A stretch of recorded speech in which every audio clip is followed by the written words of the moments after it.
Hey guys, Uncommon Ramen here. Before I jump into the video, let me remind you that if you like my content, please go ahead and hit that like and subscribe button.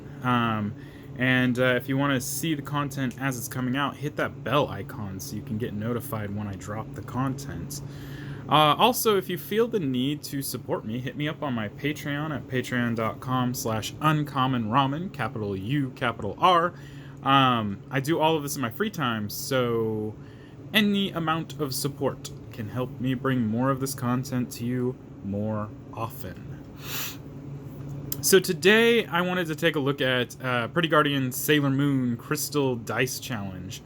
I wouldn't say it's a new game. I'm not actually sure when it released, but it's definitely not something that just released, if that makes sense.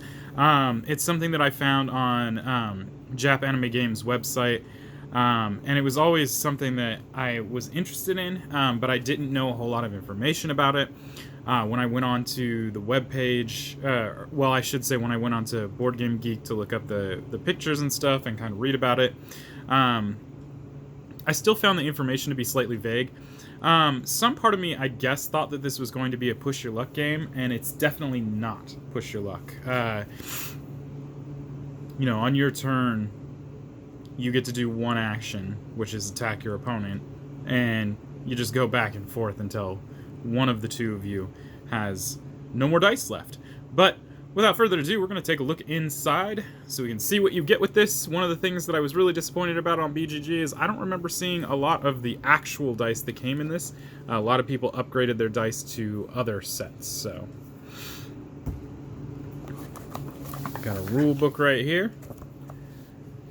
So this is essentially what's going to happen is you're going to choose a character, and your character has a certain amount of starter dice and a certain amount of reserve dice, and you roll off against your opponent back and forth, trying to remove dice from each other until one person has no more dice left. Each of the characters will also have a ability that corresponds to them, and some of these are one-time use, like you use it and it's done for the rest of the game. But I feel like there might even be passive abilities here. This is just a show of the characters, and then a mock rundown of how this game works.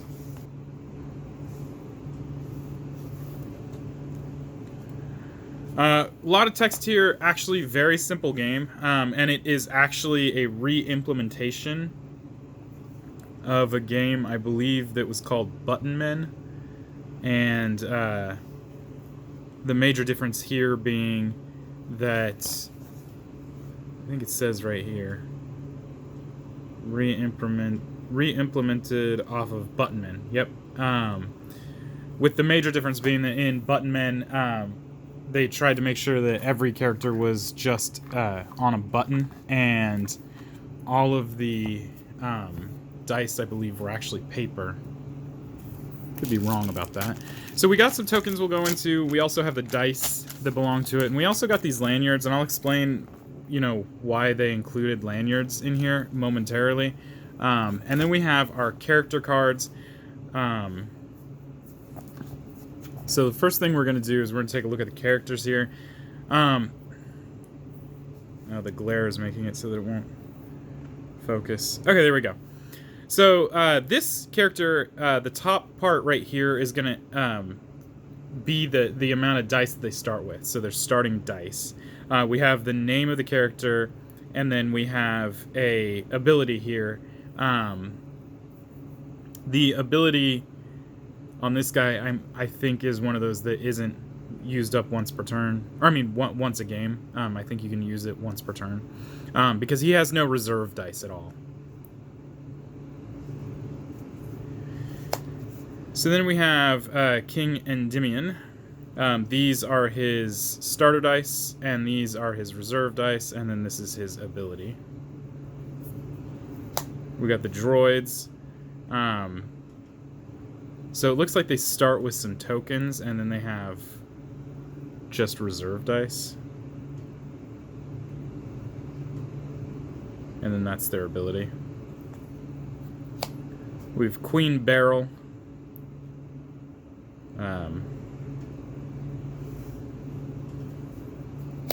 With Black Lady.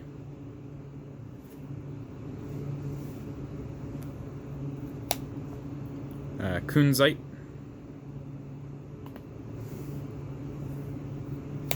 Nephrite. Jadeite.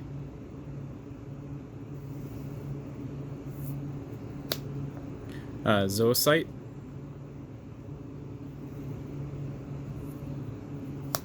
Luna and Artemis. Sailor Chibi Moon.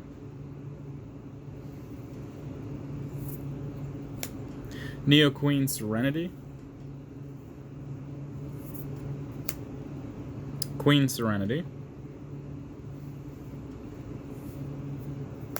Princess Serenity. Tuxedo Mask. Sailor Venus. Sailor Jupiter. Sailor Mars. Sailor Mercury. Sailor Moon.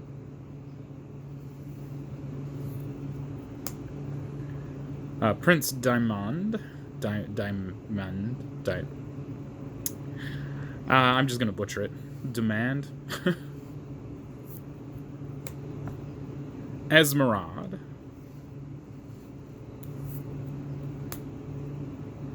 Rubes. Saphir.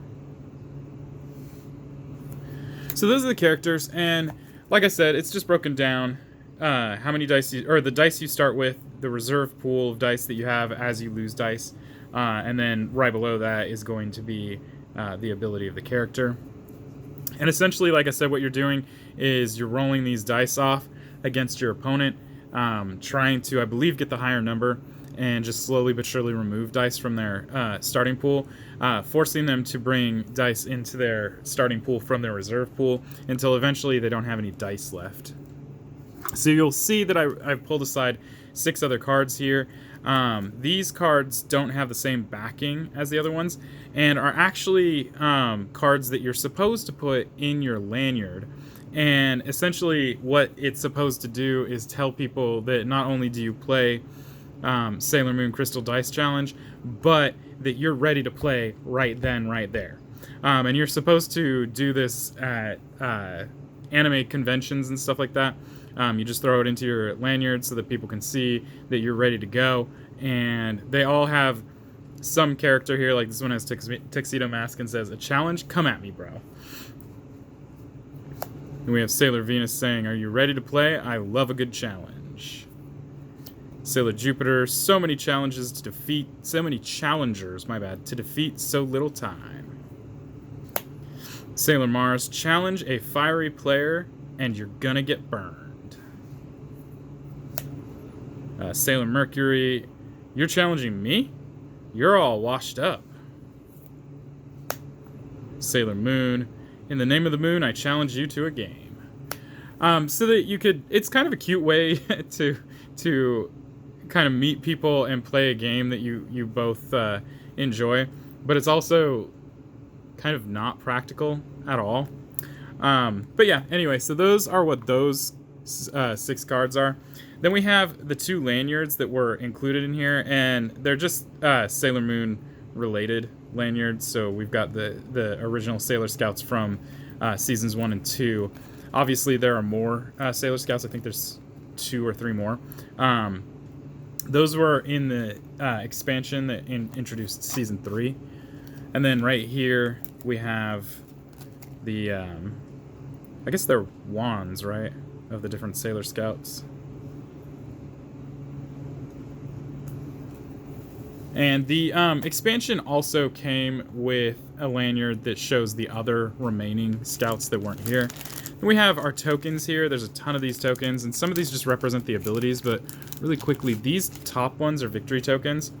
So this represents a victory 1, and I guess I want to say, if I remember correctly, this is best 2 out of 3. So even if you lose the first game, you still have a chance of coming back. It's just about the person who has the most victory tokens. And the funny part about this game is that it can go from 2 players to actually 8 players. So you could sit around with 8 different people playing this game. Of course, there's not enough dice for that. You'd probably have to bring your own set. But it also comes with all these tokens that are all just representations of the different abilities. So you got one right here. We have the ability that was on, I think, Sailor Venus. Just a whole bunch of different tokens representing the different abilities that they have. And I don't remember exactly how all of this works. We also have, what is this? This token here, which looks like a coin, and these 2 also look like coins, but they have, 1 on one side and 2 on the other. Oh, and then there's, the cat token right there, and this little amulet. I guess that's a watch. So yeah, that's what these cardboard tokens are. Like I said, I don't remember. I read the rules a little while back when I first got the game, and I just don't remember all of the different tokens there. So then the last thing we're going to take a look at here, and I actually have the expansion right here, so we'll take a look at that too. But the last thing we're going to take a look at for the core game here is all these wonderful dice, and there's nothing special about these dice. Like, this is just a typical D20. So this is a normal randomized D20. It's not a spin down. So if you're a Magic the Gathering player, they actually make spin down dice. This is not one of those, and this is just your typical regular D12. So when you run out of dice for this, if you're playing with 8 players, it's actually really simple to bring other people in there if you don't have enough dice from the core game, because all you have to have is one set of typical D&D dice to add to your game of whatever colors, because the colors are also not indicative of anything. They were just there for show to make it look prettier. So you could bring any D20, D12, D10, and I don't know if they do both D10s. They have one blue D10 here. Yeah, so they only do one D10. So one D20, one D12. So D20, D12. One D10, one D6. I'm sorry, one D8. My bad. This is one D6 and one D4. So as long as you have these 6 dice, it does not matter what they look like. You can add another person into the game. And more importantly, not all of them use those types of dice. Like, for instance, this guy uses 2 D12s, a D10, and a D6 to start with. And you need to have a D10 and 2 D8s and a D6 in your reserve. So you're going to have a lot of dice if you have, anywhere between, what did I say? It goes up to 8. So anywhere between, like, 5 and 8 players, you're probably going to have to get another set of dice for. Or multiple sets of dice for. So I'm going to put these away real quick so we can take a look at the expansion. So those were our dice.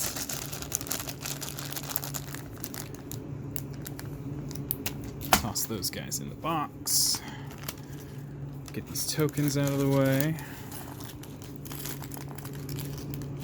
The art style that they use on this is actually from the reboot of Sailor Moon, so it's got a much cleaner look to it. I know that the original was way back in the day, was like late 80s, early 90s. So obviously the art style there was a little bit different, and we were still struggling with standard definition as opposed to high definition at that point. So obviously there's some major differences in art by that point in time. So this is the rules for the expansion, and this is just the season 3 expansion.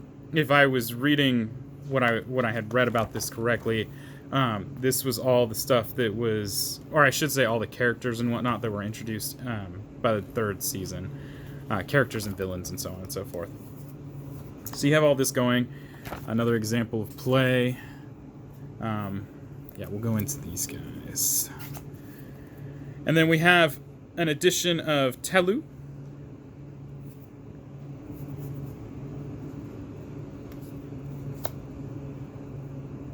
Vilu.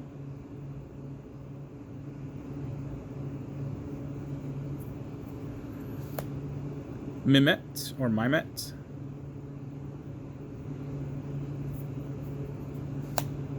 Udile.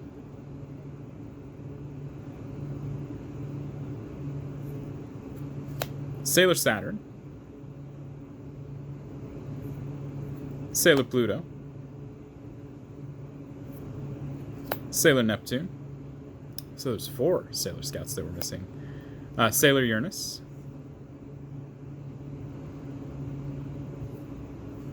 Luna P. Kaolinite.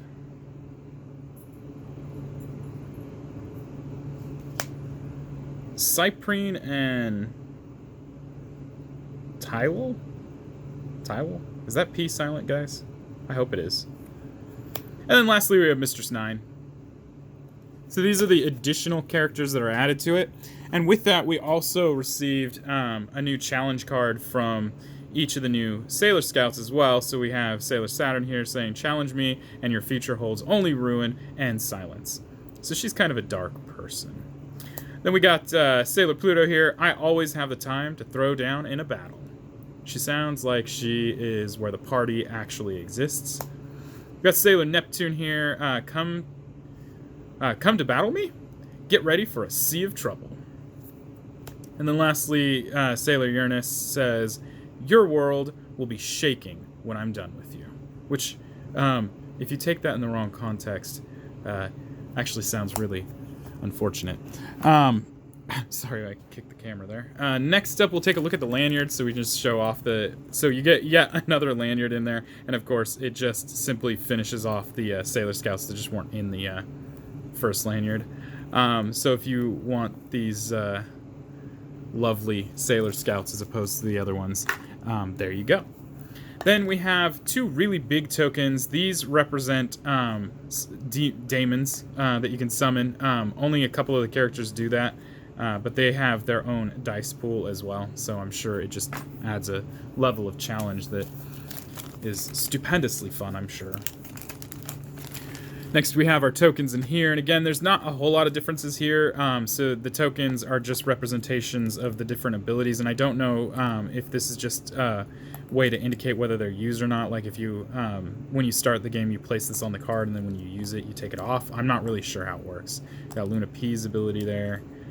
We got this little black star, another Luna P, just stuff like that. Not a huge difference in the original stuff.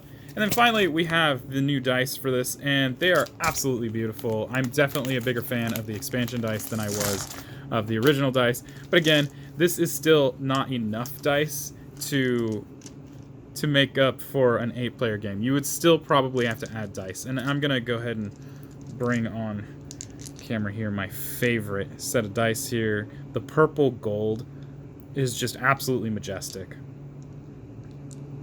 And I love it. And then obviously my second favorite, I don't know if it's obvious to you, but it's obvious to me, pink on the white with the marbling going on. Pink is my absolute favorite color, followed by purple. It's just that purple gold combination was so beautiful. So there's the pink, and then black, my third favorite color. So it's just basically a conglomeration of my favorite colors all in one expansion. So can't argue with that. But like I said, not enough dice here, I don't think, to make up for the reserve pool plus the starting dice for every single character in an 8-player game. So this game gives you an excuse, if you didn't already have one, or if you actually even need one, to go out there and buy more sets of these so that you can accommodate such large groups. Now, I haven't sat down and divvied up all the dice to see if that's the case. I can just kind of sit here and think in my head if the math is right, because it's 8 dice generally per player. It looks like the average. And there's only 6 die per set here, and there's only 6 sets. So, I mean, that just screams that there's not enough dice. Right, so we're going to toss those back in the bag. And that is basically it. That is the Sailor Moon Dice Challenge. And like I said, this isn't a push your luck. A push your luck game is going to allow you on your turn to continue rolling dice until either A, you meet a failure condition, or B, you decide to stop on your own. This game has distinct turns. On your turn, you're going to select dice, you're going to roll those dice, and then you're going to essentially what would culminate to deal damage, and then after that is done, your opponent is going to take their turn and do the same thing. Select dice, roll the dice, and then deal what is the equivalent to damage. The beauty of this is that despite the fact that the original game is in such a small box, it's still, without the insert, houses the expansion relatively easily, because the expansion also was very small and came in a very small box as well. So I was able to fit it all into one. Anyway, that is Sailor Moon Crystal Dice Challenge. If you have any questions or comments, leave those down below. Let's keep it positive, folks. I will be removing any negative comments because they're just not necessary. And until next time, guys, peace.